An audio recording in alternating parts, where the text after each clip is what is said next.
નવા વર્ષના રામ રામ। આજથી થોડા દિવસ પહેલા 28 ઓક્ટોબર 2024 રોજ ગુજરાત રાજ્ય સરકાર દ્વારા એક પરિપત્ર જાહેર કરવામાં આવ્યો છે, જેમાં પોસ્ટ મેટ્રિક શિષ્યવૃત્તિ જે યોજના હતી એ યોજના અંતર્ગત જે આદિવાસી સમાજના જે બાળકો આગળ ભણી શકે, ગણી શકે અને છેલ્લી પાળીમાંથી પહેલી પાળીમાં આવી શકે અને ભણી ગણીને શિક્ષિત અને દીક્ષિત બની શકે તેના માટે શિષ્યવૃત્તિ યોજના જે ચાલુ હતી તેમાં ઘણા બધા માર્ગદર્શિકા આપી અને ફેરફાર કરવામાં આવ્યા છે। જોવા જઈએ તો જે અલગ અલગ કોટા હોય છે, management quota, state quota, vacant quota, આમાં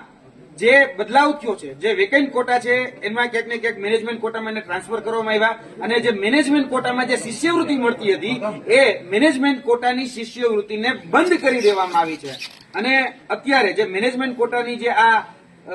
શિષ્યવૃત્તિ હતી અને જે બંધ કરવામાં આવી, આ મનસ્વી અને તુગલકી નિર્ણયનો અમે સંપૂર્ણપણે વિરોધ કરીએ છીએ અને સરકારને સ્પષ્ટ કહીએ છીએ કે આદિવાસી સમાજનું બાળક ભણી ગણીને આગળ વધી શકે અને એના માટે જે આ શિષ્યવૃત્તિ જે યોજના હતી, પોસ્ટ મેટ્રિક શિષ્યવૃત્તિ યોજના, એ ફરીથી બહાલ કરવામાં આવે। જોવા જઈએ તો લગભગ 50,000 જેટલા એવા વિદ્યાર્થીઓ છે કે જે આ તુગલકી નિર્ણયને કારણે ક્યાંક ને ક્યાંક એ શિક્ષણથી વંચિત રહેવાના છે। તો અમે સરકારને વિનંતીના ભાવે કહીએ છીએ અત્યારે કે જે એની મેરી મુરાદ છે કે આદિવાસી સમાજનું બાળક ભણી ગણીને આગળ ન વધે, અમે એ કહીએ છીએ કે ભાઈ દરેક વ્યક્તિને આગળ વધવાનો અને શિક્ષણમાં જે અત્યારે શિષ્યવૃત્તિ મળવા પાત્ર છે એ તમામ પ્રકારની શિષ્યવૃત્તિ એ બાળકોને મળવી જોઈએ।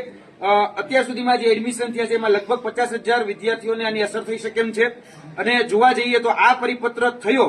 એ પહેલા જે અલગ અલગ સંસ્થાઓ હતી એ સંસ્થાઓએ ઓલરેડી એડમિશન કરી દીધા છે, એટલે કે વેકેન્ટ જે સીટો હતી એમાં એડમિશન થઈ ચુક્યા છે, જેના ફ્રી શિપ કાર્ડ આપવાના ફ્રી શિપ કાર્ડ પણ આપી ચુક્યા છે। તો હવે કહેવામાં આવી રહ્યું છે કે હવે તમને શિષ્યવૃત્તિ મળવા પાત્ર નથી, તો બાળક જાય તો જાય ક્યાં? એટલે આ ખૂબ ગંભીર પ્રશ્ન છે। સરકારની જે આ બેવડી નીતિ અને બેવડા જે ધારા ધોરણો છે એ જરા પણ ચલાવી લેવામાં નહીં આવે।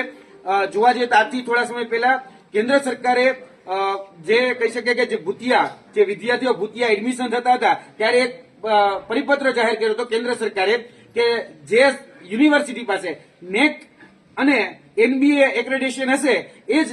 યુનિવર્સિટીને શિષ્યવૃત્તિ મળવા પાત્ર રહેશે, પરંતુ ગુજરાત રાજ્ય સરકારે મળવા પાત્ર રહેશે, પરંતુ એમાં જે ગુજરાત રાજ્ય સરકારે ફરીથી પરિપત્ર એમાં નવો જાહેર કરવો પડ્યો અને એમાંથી જે નીતિ હતી એ નીતિને બદલવી પડી હતી। એટલે આ બેવડા ધોરણો જે છે કે બેવડી જે નીતિ છે, જે દોગલી નીતિ છે એ અમે બિલકુલ ચલાવી લઈએ। શિષ્યવૃત્તિ